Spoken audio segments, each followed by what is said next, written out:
Jesus, the days that we have seen. Yes, we have heard the chimes at midnight, Master Robert Sherlock. That we have, that we have, that we have. In faith, Sir John, we have. Jesus, the days that we have seen.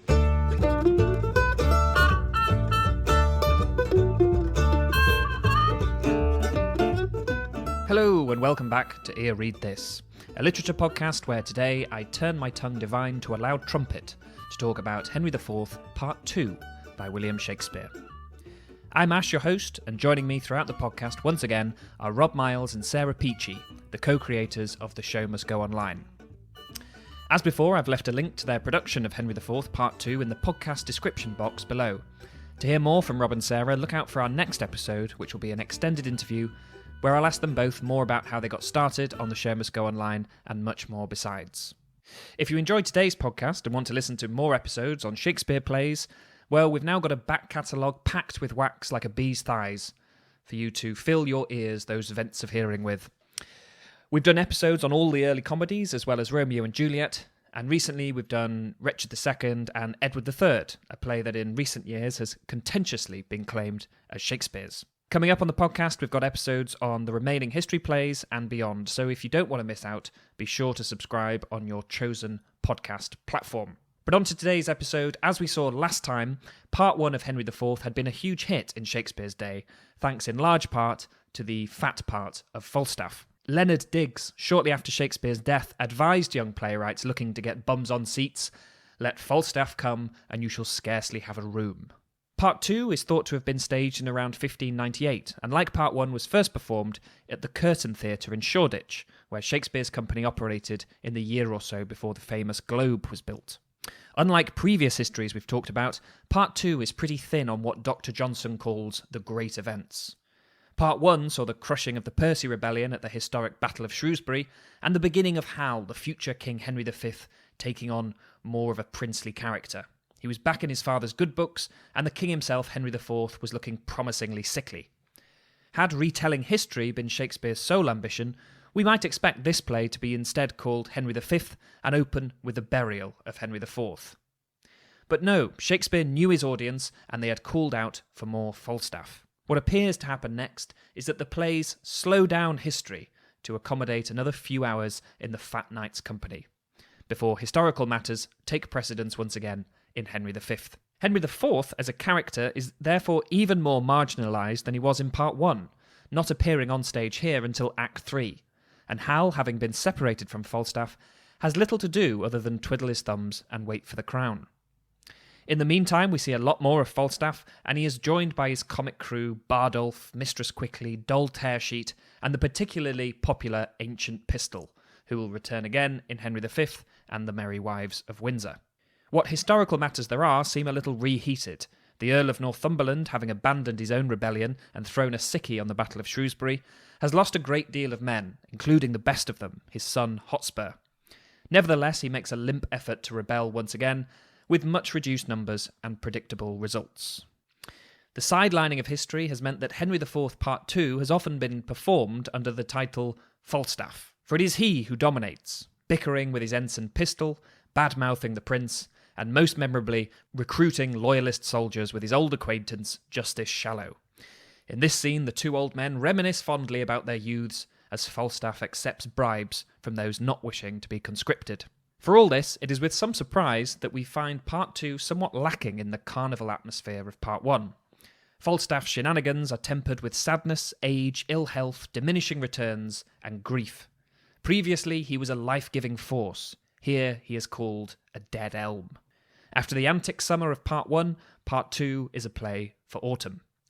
Henry IV's ill health in the last play was countered by Falstaff's insultingly good health. He appeared immune to the effects of hard living, immune even to the effects of time. He lived out of all compass and didn't give a damn for the time of the day. In his first words in Part 2, Falstaff is asking for a report on the health of his urine. The doctor's enigmatic response is that the urine itself is fine, but the owner likely has more diseases than he knows the name of. Despite this play picking up where the last one left off, the Falstaff we find in Part 2 is sicker and older.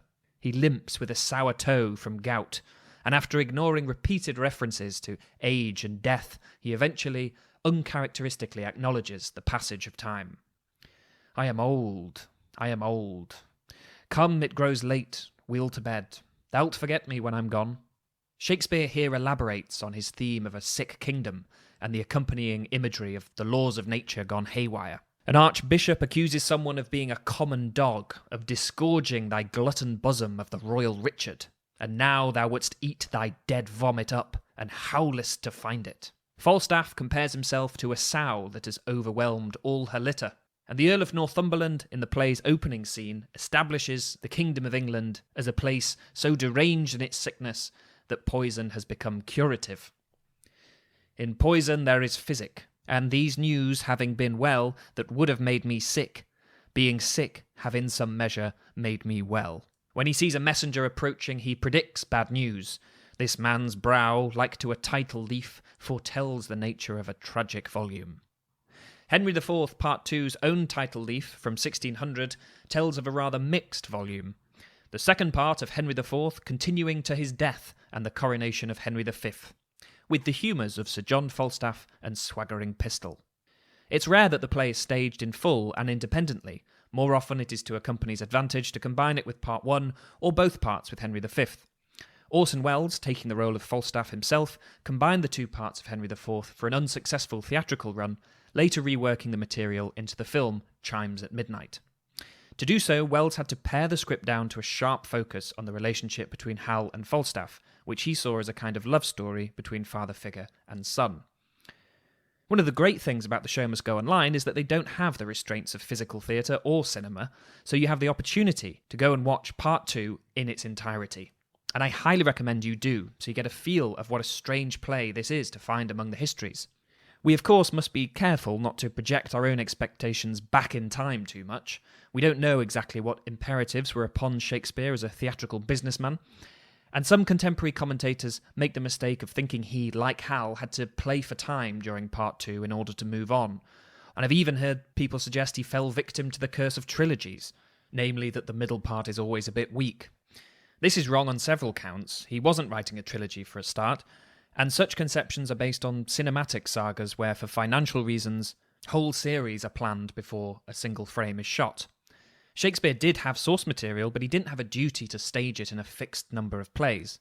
He wrote a sequel to Henry IV because he knew he had an audience for it, not because he had to get it out of the way in order to write Henry V. In general, people often think too much in terms of story when it comes to criticising Shakespeare, the story in the case of these plays being the ascension of Hal. They therefore accuse Part 2, for featuring lots of Falstaff arsing about, of neglecting story.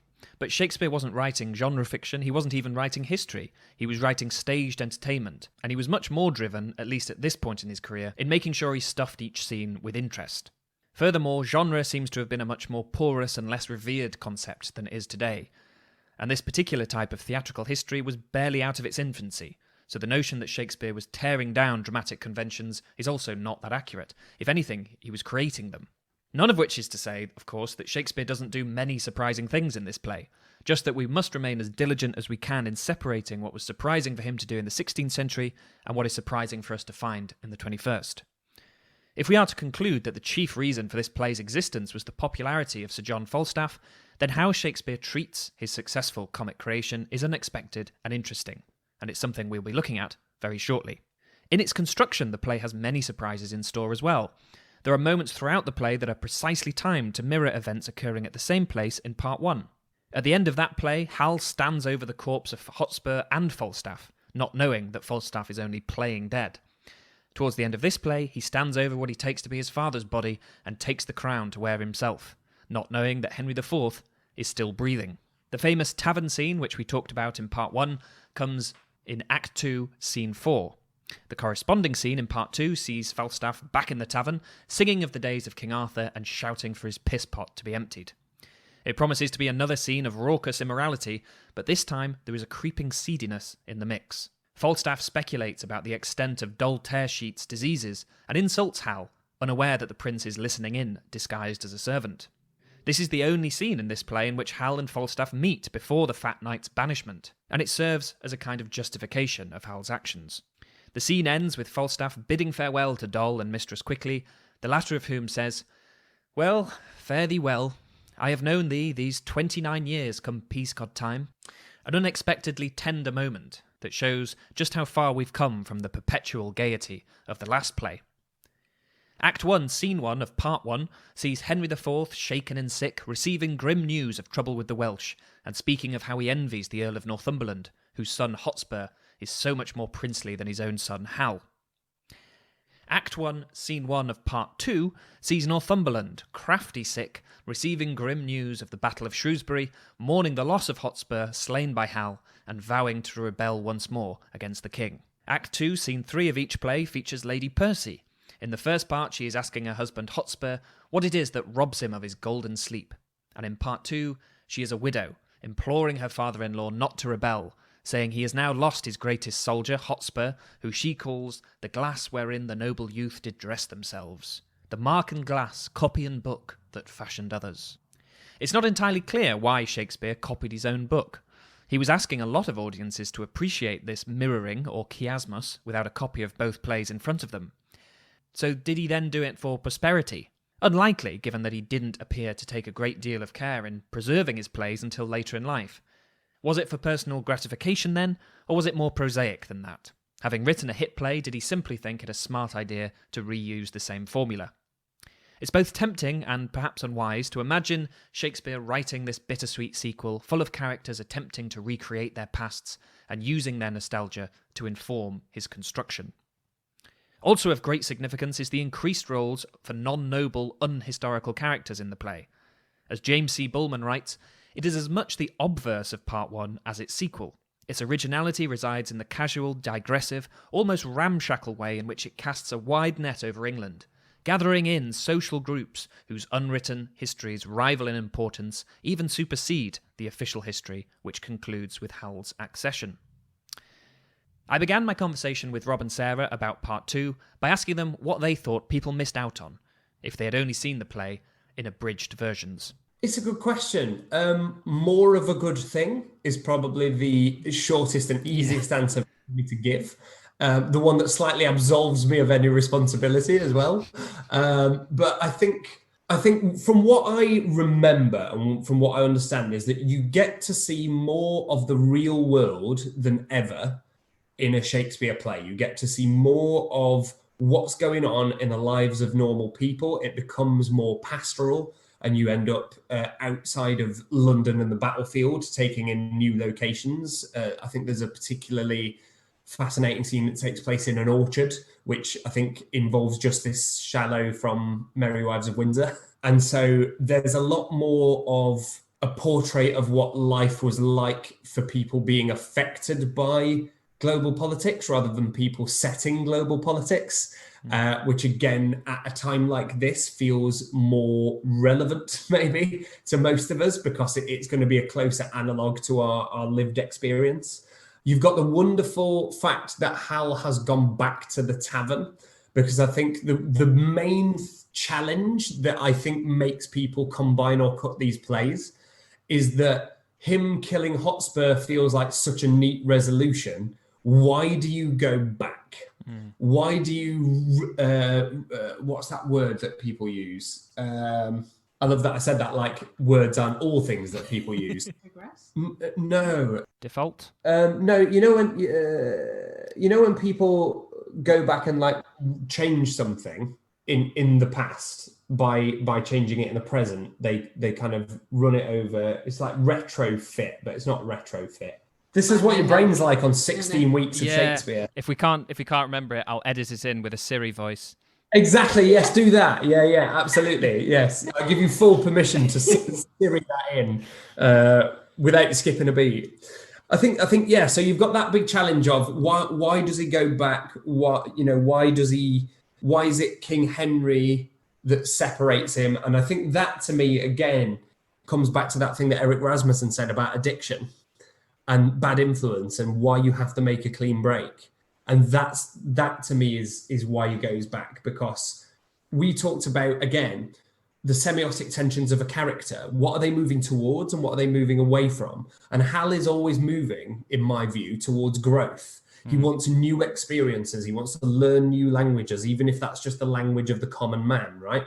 He wants to go and have a battle without knowing necessarily if he can do it. He is in a growth mindset and he wants new experiences. You know, it's almost like he's on a gap year, if you want to put it that way. And he goes on the Rob to see what going on the Rob feels like.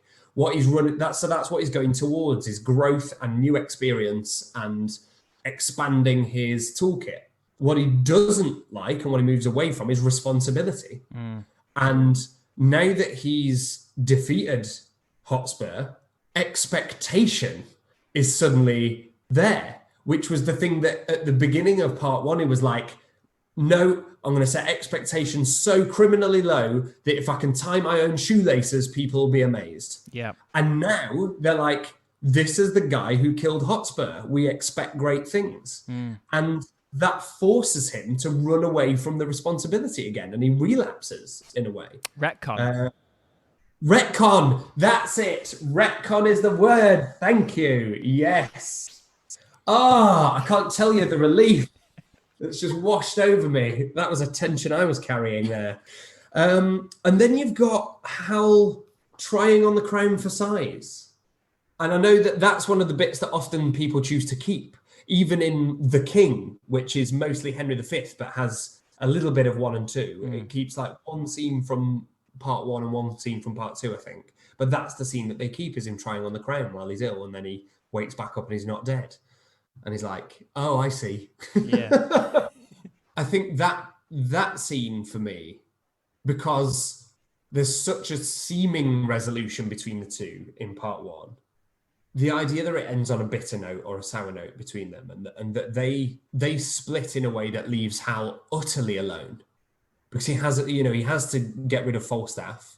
His dad's going whether he likes it or not. I talk a lot when I'm directing about tearing pain, the sensation of tearing as being the kind of pain that feels most visceral, I guess, or feels most immediate and extreme. And I think Hal in part 2 goes through a lot of that tearing pain and has to sit in discomfort a lot more than in the first one.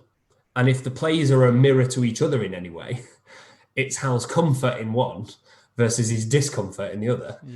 Yeah. So I think there's a lot that people will be able to get out of it. I know when we did the Henry VI plays, we did parts 1, 2, and 3. People were astonished because usually all 3 of those plays get chucked into a prologue to Richard III, and it gets War of the Roses or whatever. And people could not believe, especially with part 2, which was my personal favourite, the variety show feel of it. The idea of, why are we over here doing this? Why is someone here claiming that there's been a miracle that makes them walk? And why does he then get beaten by a beetle and run away comically in the middle of a larger scene about disputations over who should be, it's craziness. And there were witches and there were shipwrecks and pirates. And it's like, what is going on? And so I think with the lesser known ones especially, people really should give them the chance, because there is a sensation, I think, or a trend in modern Shakespearean production, and which I think is heavily influenced by modern film and TV production, that story is what it's all about, that it's about plot. If it moves the plot forward, it stays. If it doesn't, it's a wasteful indulgence that's outstaying the audience's welcome. Yeah. I don't think it's in any way productive to view a Shakespearean play like that, because I think all of the plays were designed to be a variety show. There wasn't the radio and Netflix and Amazon and normal TV and live theatre and sport and whatever. There was theatre and bear baiting, if you wanted entertainment, right? And written poems, of course, as well. But there were far fewer forms of entertainment, and so I think these plays were designed to go on for longer.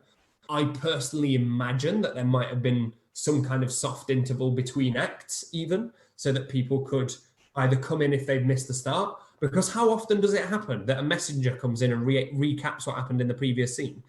That must be there because people were expected to come in midway through and go, what's going on? Oh, cool, great. Yeah.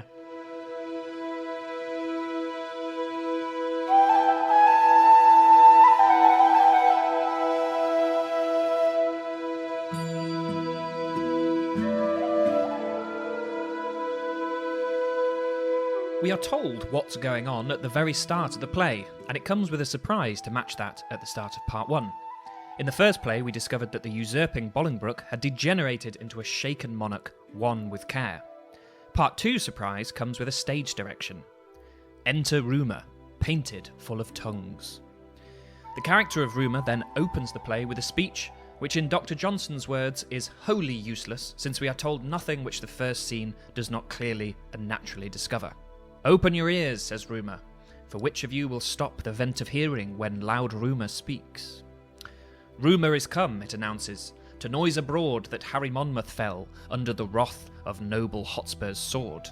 In other words, that the events of the Battle of Shrewsbury at the end of part 1 were reversed.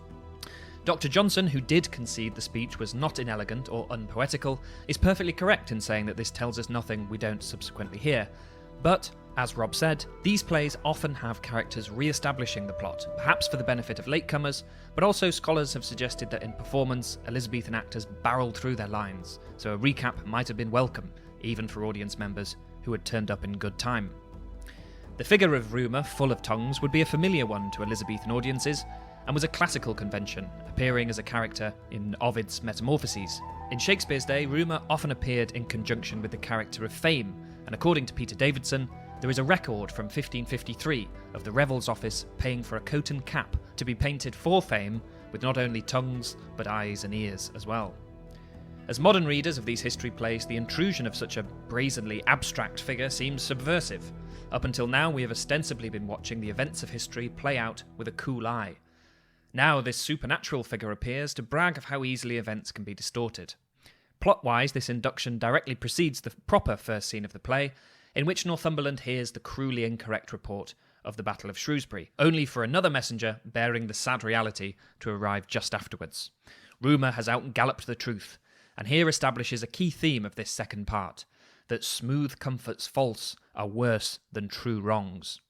This is certainly the case for Falstaff, whose comforting belief in Prince Hal's friendship will be his undoing. C.W.R.D. Moseley has written, Rumour is the physical manifestation of that public opinion which plays so important a role as ground for action and inference in both parts. The issues he presents of deceit and the gap between words, signification and reality, smooth comfort, reach back into the dark abyss of time, back even to the fickleness of opinion glimpsed in Richard II. Richard was his own worst enemy, and did indeed melt like a mockery king of snow before the son of Bolingbroke. Had he been a more steadfast king, might he have inspired more confidence and stability in his subjects. Richard made a perfect victim for Rumour. Other characters have more self-belief.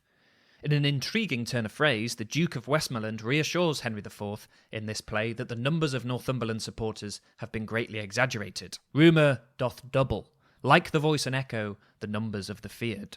What Rumour also doth is remind us of the virtue of listening. While Falstaff might seem a braggart and a drunk, he has shown us he has a very good ear. He can mimic the king and riffs effortlessly on the words of others. When the Lord Chief Justice tells him, "Your means are very slender, and your waist is great," Falstaff replies, "I would it were otherwise. I would my means were greater, and my waist slenderer." He has great confidence in his power over others. Even when caught in a lie in part 1, he begins his excuses by saying to Hal and Poins, "By the Lord, I knew ye as well as he that made ye." At the beginning of this play, he says with bravado that is not without real arrogance, "Men of all sorts take a pride to gird at me. The brain of this foolish compounded clay, man, is not able to invent anything that tends to laughter, more than I invent or is invented on me. I am not only witty in myself, but the cause that wit is in other men." A.C. Bradley writes of Falstaff that he jests at himself when he is alone as much as when others are by. It is the same with his appetites. The direct enjoyment they bring to him is scarcely so great as the enjoyment of laughing at this enjoyment. And for all his addiction to sack, you never see him for an instant with a brain dulled by it. We have seen that the prince also is a keen observer of life. He needs no reminder from Rumour to open his ears, and he has learnt to speak in many tongues himself.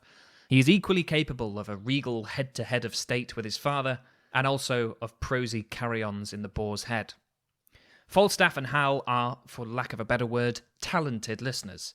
And though Hal plays tricks on the older man, it is Falstaff who gets the better of the prince at the end of the first play, when he hijacks the glory of killing Hotspur. But in his first scene in Part 2, Falstaff is feigning deafness in order to avoid chastisement from the Chief Justice. It is a comical scene in which Falstaff attempts to divert conversation onto any other topic other than his misdeeds by babbling on about the disease of not listening, the malady of not marking. Noise has been Falstaff's ally. As the Chief Justice admits, his service at the Battle of Shrewsbury hath a little gilded over his thievery in Part 1. You may thank the unquiet time for your quiet o'er-posting that action. Falstaff feigning deafness reminds us of the one fact he has been deaf to from the beginning. He has had numerous indications that the prince will abandon him upon taking the throne. Kings, as we have spoken about in relation to Richard II, were thought of as having two bodies, a private and an official self. We have been privy to Hal's private self in these plays that carry his father's name, but in his own he will become the official king, just as he promised us in his soliloquy in Part 1. In Shakespeare's day, Henry V remained a patriotic figurehead, revered as a hero in a way quite unlike any of the other Plantagenet kings in these history plays. This may have made it more difficult to keep Falstaff around. As Coleridge said in conversation about the Fat Knight, he had a profound contempt for all those by whom he was usually surrounded, and had a determination, in spite of their fancied superiority, to make them his tools and dupes. It was in characters of complete moral depravity, but of first-rate wit and talents, that Shakespeare delighted. Lampooning and mimicking Henry IV was perfectly acceptable, but once Hal assumes his official self at Henry V, a character making a tool and a dupe out of him could be politically unwise, both for Falstaff and for Shakespeare. Dr. Johnson, nevertheless, was dismayed at Falstaff's treatment, and wrote, "I fancy every reader, when he ends this play, cries out with Desdemona, 'Oh, most lame and impotent conclusion!'"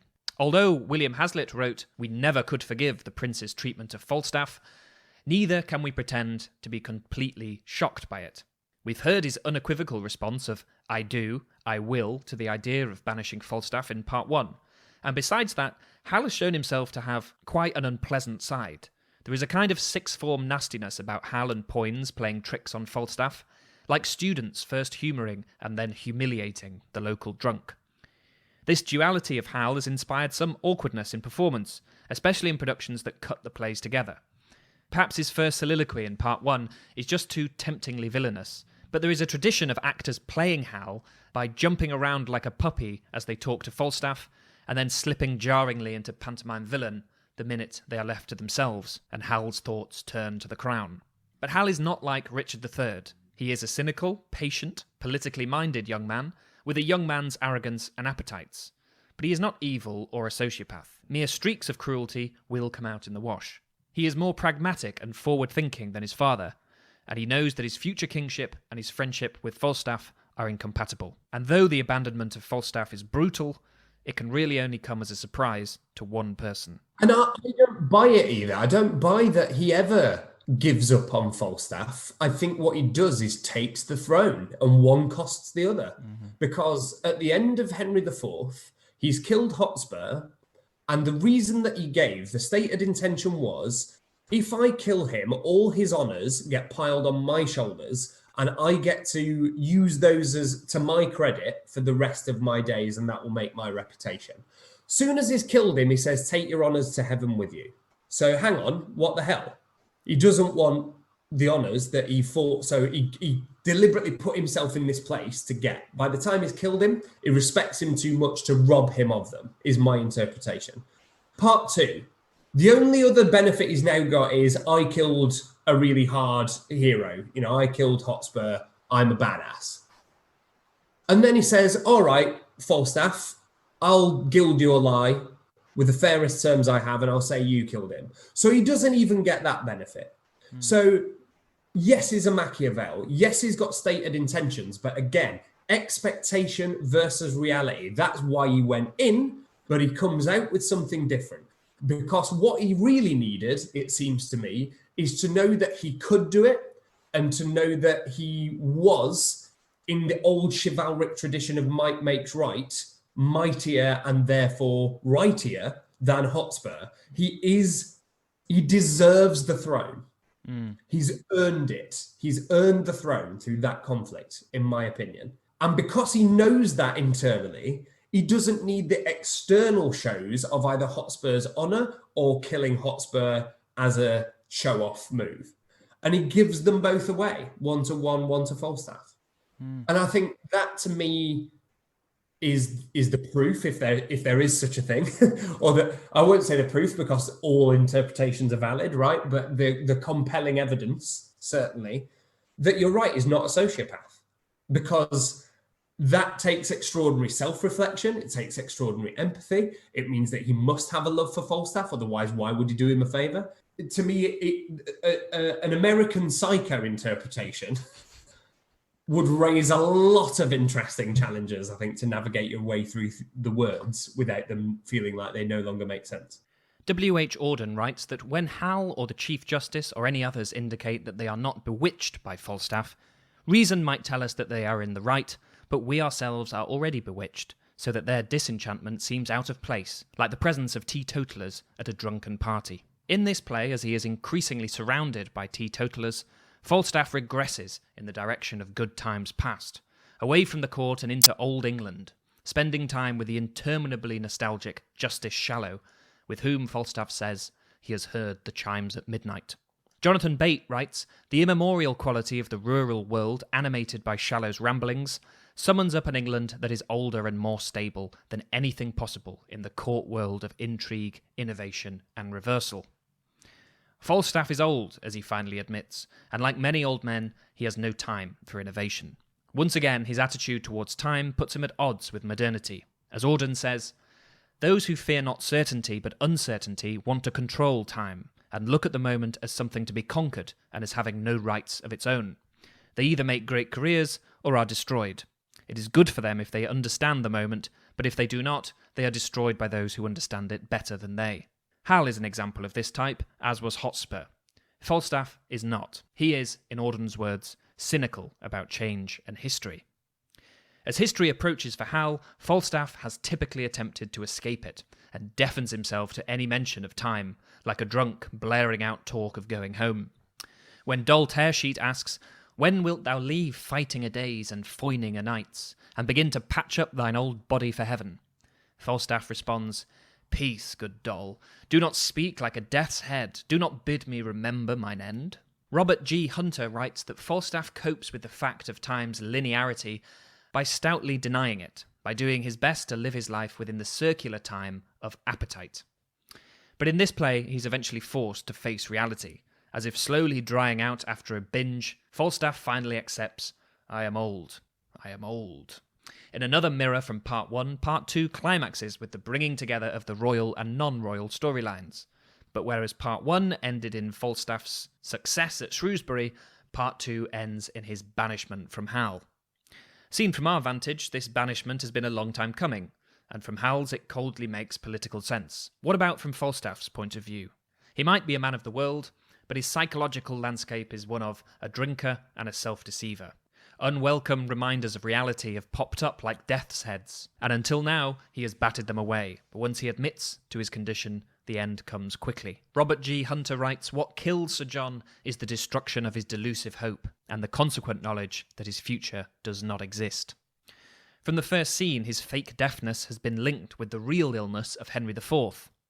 This whoreson apoplexy, Falstaff calls it, a kind of lethargy, a kind of sleeping in the blood, a whoreson tingling. It hath it original from much grief, from study, and perturbation of the brain. It is a kind of deafness.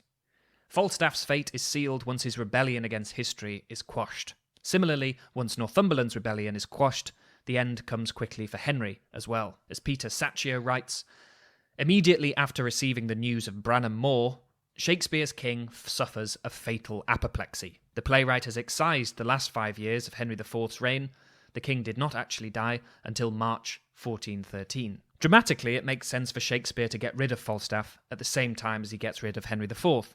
But it doesn't entirely explain the degeneration of the Fat Knight, the elegiac tone permeating even the comic sequences, or what A.C. Bradley calls Falstaff's seamy side, saying that in Part 2, we see him as the heartless destroyer of Mrs. Quickly, as a ruffian seriously defying the Chief Justice because his position as an officer on service gives him power to do wrong, as the pike preparing to snap up the poor old dace Shallow.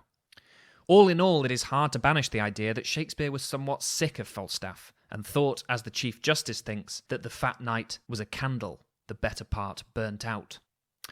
Rumours surround the creation of Falstaff. Some critics have seen in him something of the playwright himself, finding in his earthy, witty subversion of courtly characters an accordance with the country playwright coming to London and beating the locals at their own game.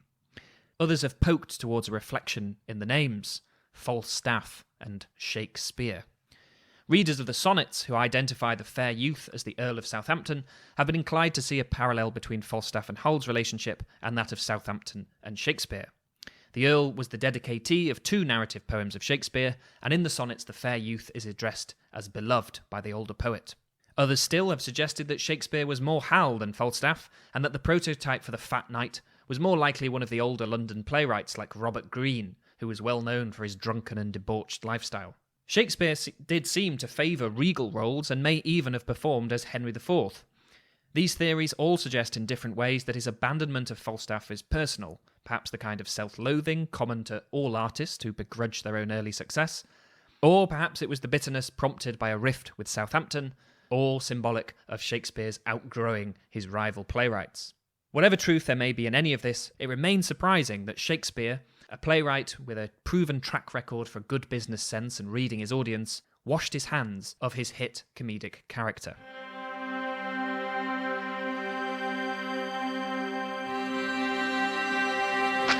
God save thee, my sweet boy! Have you your wits? Know you what 'tis you say? My king! My Joe! I speak to thee, my heart. I know thee not, old man. Fall to thy prayers. How ill white hairs become a fool and jester. I have long dreamed of such a kind of man, so surfeit swelled, so old, and so profane. But being awaked, I do despise my dream. And there's theories, aren't there, around this, which I find fascinating, about the idea that obviously Queen Elizabeth loved Falstaff.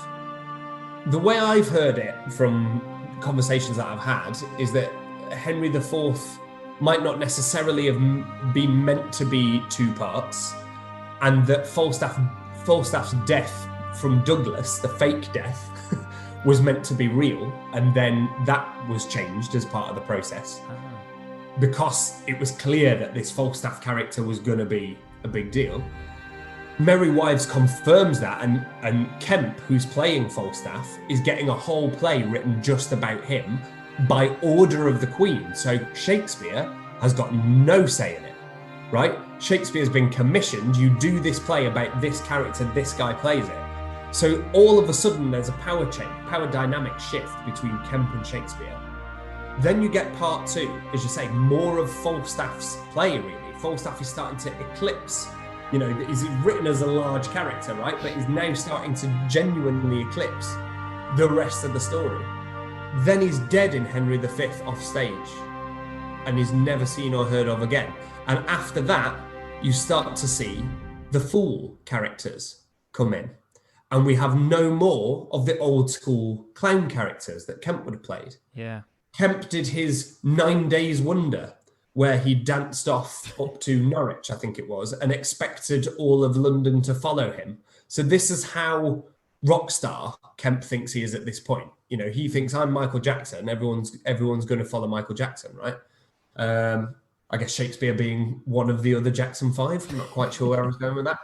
But it's fascinating to me that there's this split between them, with Falstaff growing and growing and growing and then suddenly disappearing.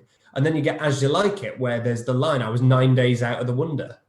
And you've got Shakespeare explicitly referencing that As You Like It, as far as I'm concerned, the first fool, Touchstone, very different, very, very different. Still a clown, I guess, but his approach to clowning, massively different, much more educated, much more upper class, much more loyally. Because he's got a new actor with a different set of skills and a different way of doing things. You've got Jaques, the malcontent. You start seeing the malcontents coming out so much more strongly.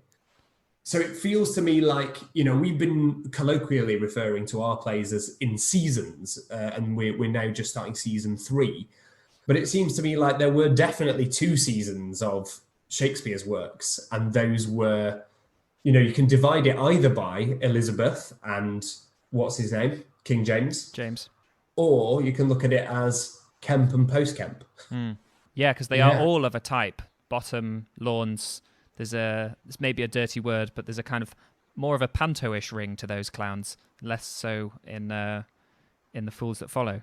I think it's really interesting to trace that. Definitely gives you a sort of silhouette biography of him falling out with someone.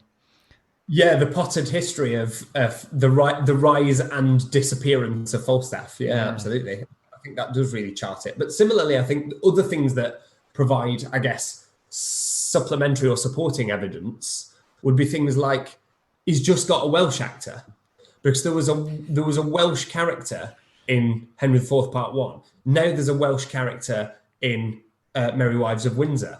There's definitely a Welsh character in Henry V, I believe. And I think probably there's going to be one in Henry IV Part 2. Is Llewellyn in Henry IV Part 2? No, I think he's Henry V. Right, okay, yeah. So he's got a Welsh actor, and suddenly Welsh people start turning up all over the place.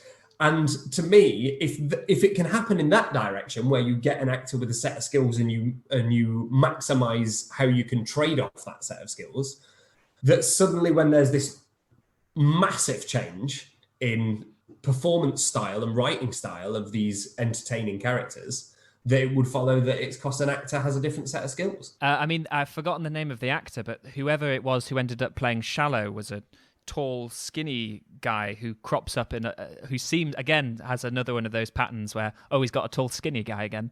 Yes. Yeah, and I think in King John, might have been when that guy joined the company, because there's Robert Falconbridge, and the bastard just rips him on being skinny for way too long. It's like Shakespeare's so excited to do all these jokes, he didn't edit. It was just like, no, we're going to do them all. See which one people find funniest. I've been sitting on these skinny jokes for years.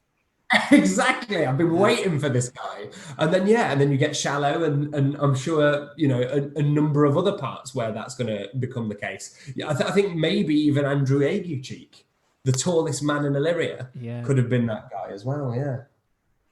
Well, he's as tall as any man in Illyria. Yeah. So this is a cool story. Sarah, our wonderful producer, how tall are you? Technically 5'1.8", I think. Has played Andrew Aguecheek in a touring production. Yes, I took over from someone who is significantly taller than me, and it was a multi-rolling production. So I got to do Olivia and Sea Captain, which was fine. Sea Captain, let's say, but I wore a big jumper. And then Andrew Aguecheek, so never would have got the chance to play that role. That was great fun.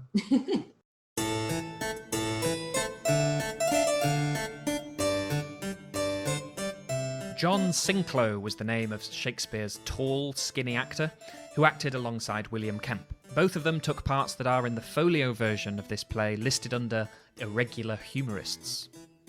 Joining them is Mistress Quickly, the tavern hostess, and Doll Tearsheet. Bardolph, the thief empurpled with drink, who has the distinction of appearing in more plays than any other male character in Shakespeare. Also worth noting, in this play there is another character called Lord Bardolph, who appears to have been renamed, perhaps due to another Oldcastle-type incident in which Shakespeare may have risked offending descendants of one of his characters. Either way, it adds yet another double to this house of mirrors of a play. Then there is Ancient Pistol, whose chief characteristics are being easily triggered and misquoting old plays. One line that he fluffs is a famous one from Marlowe's Tamburlaine. "Holla, ye pampered jades of Asia! What, can ye draw but 20 miles a day?" Which Pistol fires off as, "Hollo, pampered jades of Asia, which cannot go but 30 mile a day." The rowdy scenes at the tavern were surely a central delight in Shakespeare's day, and proved enough to shock critics almost a century later. Elizabeth Montagu, writing in 1769, says that every scene in which Doll Tearsheet appears is indecent, and therefore not only indefensible, but inexcusable. There are delicacies of decorum in one age unknown to another age, but whatever is immoral is equally blamable in all ages, and every approach to obscenity is an offence for which wit cannot atone, nor the barbarity or the corruption of the times excuse. But critics have also drawn attention to the fondness displayed in the interactions between Falstaff and both of these women. They know exactly what a reprobate he is, and their familiarity speaks of a much deeper understanding than that between Falstaff and Hal. More recent scholarship has celebrated the depiction of Doll in Mistress Quickly for shedding light on a rarely glimpsed area of Elizabethan culture. As James C. Bullman writes, managing a tavern was one of the few avenues for women of low degree to achieve economic independence and social recognition. I mentioned in our Richard II episode the Elizabethan interest in plants and plant properties. Shakespeare demonstrated throughout his plays an extraordinary knowledge of plants and their supposed characteristics. Here, as we have heard, Falstaff is called a dead elm, conjuring the image of an old tree rotted from the centre. Elms are known for supporting vines, just as Falstaff absorbs products of the vine. There is also bawdy fun made of the mandrake, which supposedly had sexually stimulating properties. There are tantalising scraps of Shakespeare's own world in the text. Around the time of writing Henry IV Part 2, Shakespeare was in the process of building a large house in Stratford, and scholars have noticed the play has a considerable quantity of house-building terms. There is a 3-man beetle referred to at one point, which was a sledgehammer so large it required 3 builders to use it. And when the king collapses, Warwick says he cannot long hold out these pangs. The incessant care and labour of his mind hath wrought the mure that should confine it in, so thin that life looks through and will break out. Wrought the mure, meaning to build a wall. Furthermore, the name Bardolph, along with Fluellen, a character we will meet in the next history play, Henry V, appear on a list of Stratford Catholic recusants, along with the playwright's father, John Shakespeare.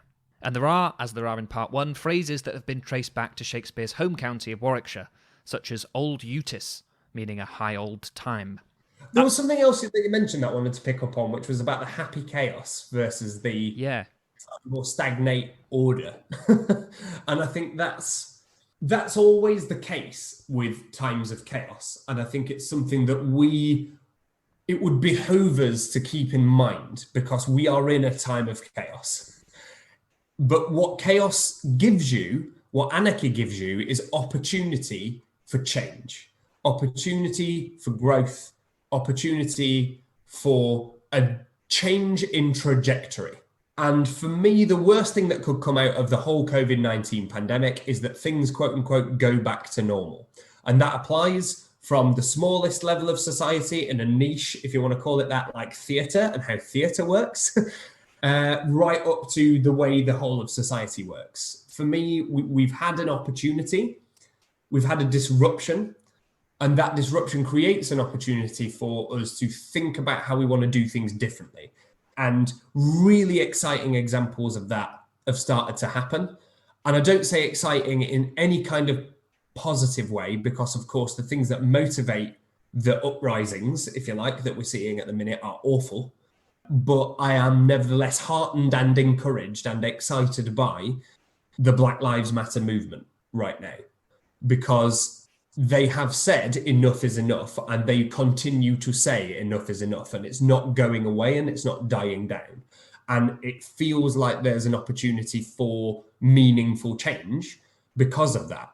And I don't know this, and it'll be interesting when we do Henry IV Part 2 to explore whether there's any of these kind of themes, but we're doing Merry Wives of Windsor right now. And Merry Wives of Windsor is as close to a knockabout comedy, carry-on farce, silly, pointless play as you can get. Apparently it was written in 10 days at the behest of Queen Elizabeth, who was like, oh, let me see Falstaff in a love story. And you go, okay, cool. And yet at the same time, it is the only play that was based in Shakespeare's own time that he wrote, in a place that he would have been familiar with. That time, as we've already discussed, had plague, economic crisis, and social upheaval. Criminality was massively on the rise because people were forced by economic conditions. You know, they couldn't afford anything, so they had to turn to stealing because there weren't social programs. And it in fact created one of the first social programs, as I understand, where people would donate money rather than being robbed. They would donate a portion of their money to provide bread for the poor. And sure enough, that lowered crime rates. And so the social commentary that is hidden in this knockabout farce is what happens when middle class and poor people treat each other as commodities to be exploited. And that, to me, feels interesting. Yeah. And if our chronology is right, and we've gone from the happy chaos, as you say, of Henry IV Part 1 into the happy chaos and criminality of Merry Wives of Windsor and people treating each other as a commodity, which came out in King John as well. King John is a major theme of commodity in King John. It's going to be fascinating to look at Part 2, which from my memory leans even more into the common person's lived experience of the world, as opposed to necessarily what's going on in the court. I'm fascinated to see where that exploration goes and what opportunities Shakespeare finds in that to explore. Because it was the last thing I was expecting to find when I was doing dramaturgy for Merry Wives would be social commentary on people treating each other only by their economic worth or opportunity. And yet it's there. And when you know it's there loud and clear. And so I'm super excited about what could be coming around the corner with Part 2. With the crowning of Henry V, we leave the happy chaos and return to a more austere order.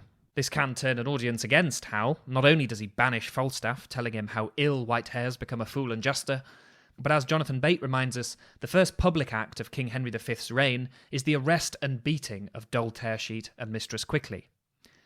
Hal interests us in his duplicity, his sense of history and his confidence in it, but as a king, he does a better job than Richard II of subduing his human nature to his official self. George Bernard Shaw wrote that his popularity is like that of a prize fighter. Nobody feels for him as for Romeo or Hamlet.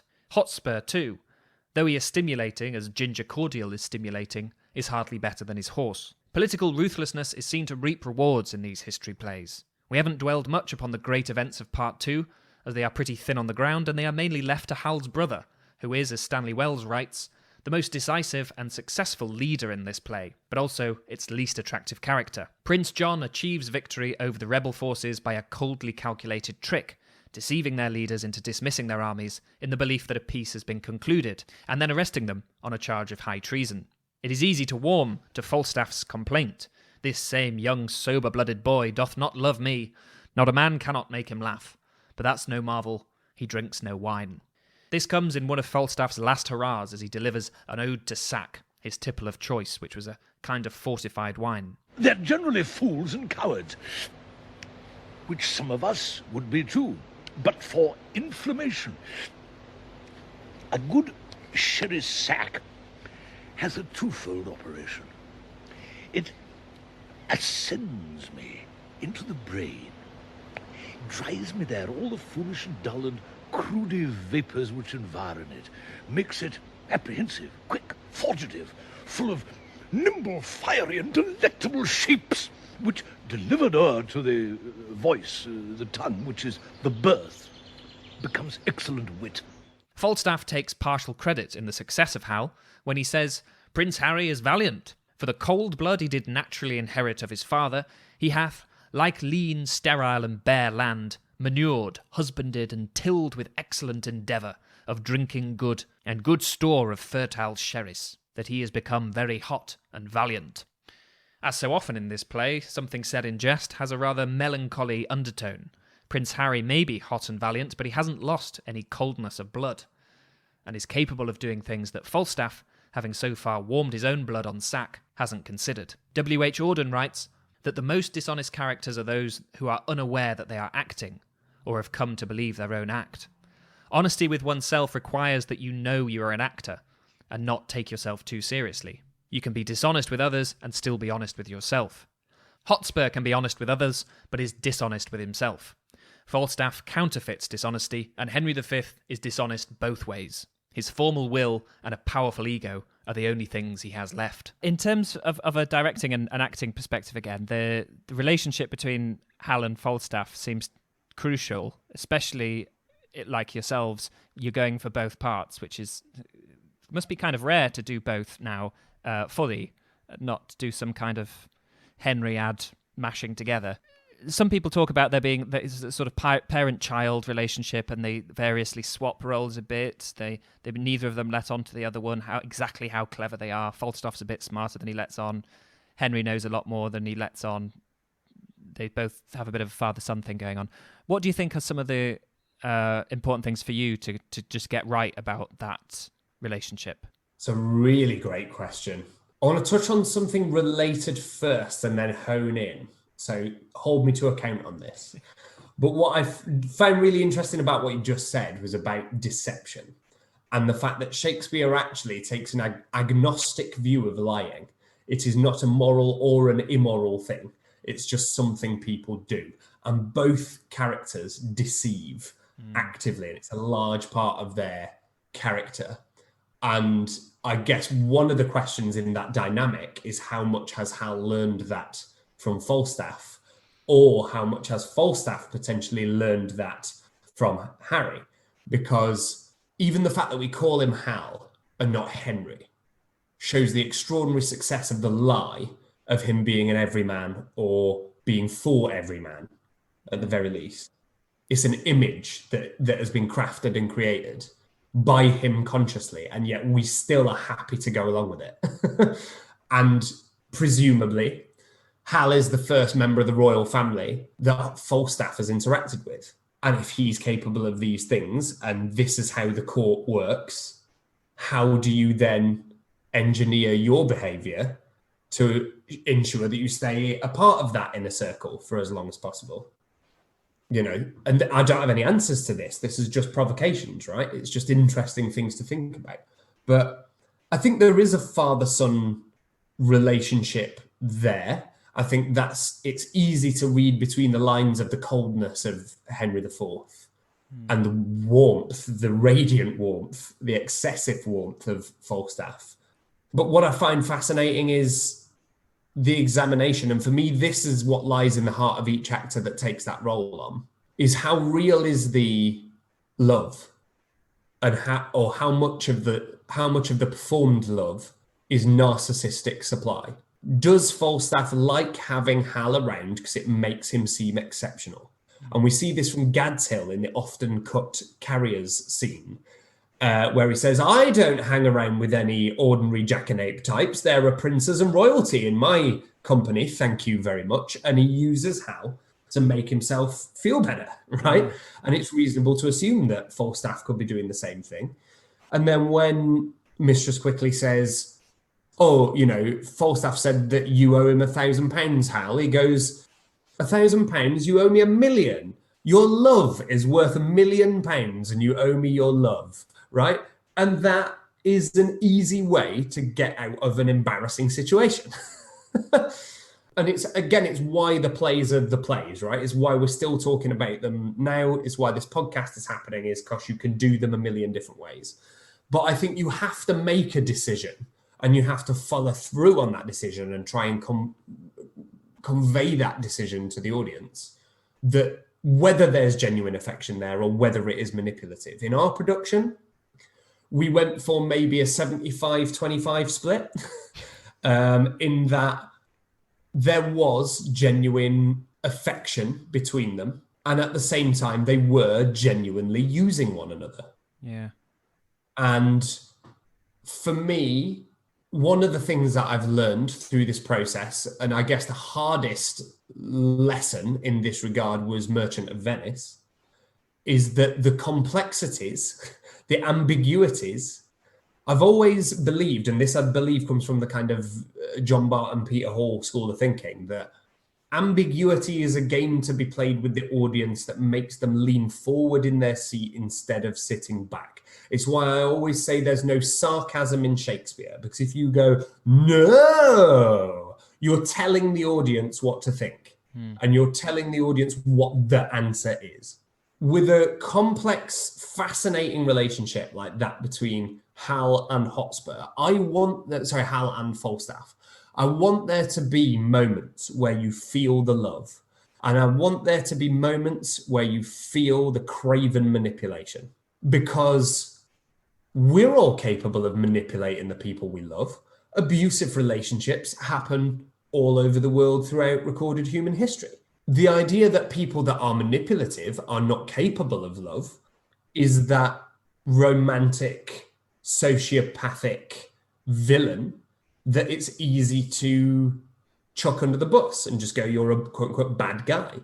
What's so fascinating about Shakespeare's writing from the point of, I think, King John onwards, certainly, maybe even earlier, is that there are, or certainly in this period then, let's say, because of, there are no villains. There are no out-and-out bad guys. And there's relatively few plays where that occurs. You've got maybe the bastard in King Lear, maybe. Probably the closest it would be Don John in Much Ado. Is just like, by strict convention, I am a bad guy, and he just he goes there and he says, I'm the antagonist, deal with it. But in these, you don't have that. And so for me, the complexity of the relationship between Hal and Falstaff is the joy of that relationship, is the richness of why it's a compelling thing that people turn up to theatres to watch, is how are you going to find your way through that? And to what extent, I guess, it is one or the other or both. And there's always this idea in semiotics, which is something that we have encountered through our work in innovation, that there are always 2 points of tension. And you have to decide on that spectrum, are you more in one camp or are you more in the other? Because if you're dead in the middle, that's the death trap, because no one knows what you are. No one knows what you're going for. So you have to say, I'm more this or I'm more that. But you don't have to say, I'm all this or all that. Yeah. And so that I guess was the subconscious thing that was guiding our journey through that relationship. When Hotspur in Part 1 called Henry IV this forgetful man, he could well have been speaking of any of Shakespeare's kings. The whole saga is full of forgetful men, forgetting or rewriting their pasts in order to secure their future. Interestingly, this play, so full of resemblances to its prequel, contains a moment in which Shakespeare actually quotes from one of his older plays. It comes as Henry IV remembers Richard, with his eye brimful of tears, then checked and rated by Northumberland, did speak these words, now proved a prophecy. Northumberland, thou ladder by the which my cousin Bolingbroke ascends my throne. But as Adrian Poole points out, this is not exactly what Richard said, at least not in Shakespeare's play. What Richard said was this: Northumberland, thou ladder wherewithal the mounting Bolingbroke ascends my throne. His successor has made a small emendation. It purges the record of that ominous epithet mounting and replaces it by the familiar cousin, suppressing the hint of a rampant sexuality that would seize the throne by force rather than merely ascend it. It only seems fitting in this particular play of Shakespeare's that even when he quotes his own work, it doesn't come out quite right. The line comes shortly after the play's most famous speech, in which Henry longs to steep his senses in forgetfulness, though in his case with sleep, not sack. How many thousands of my poorest subjects are at this hour asleep? Oh, sleep, oh, gentle sleep, nature's soft nurse. How have I frighted thee that thou no more wilt weigh mine eyelids down and steep my senses in forgetfulness?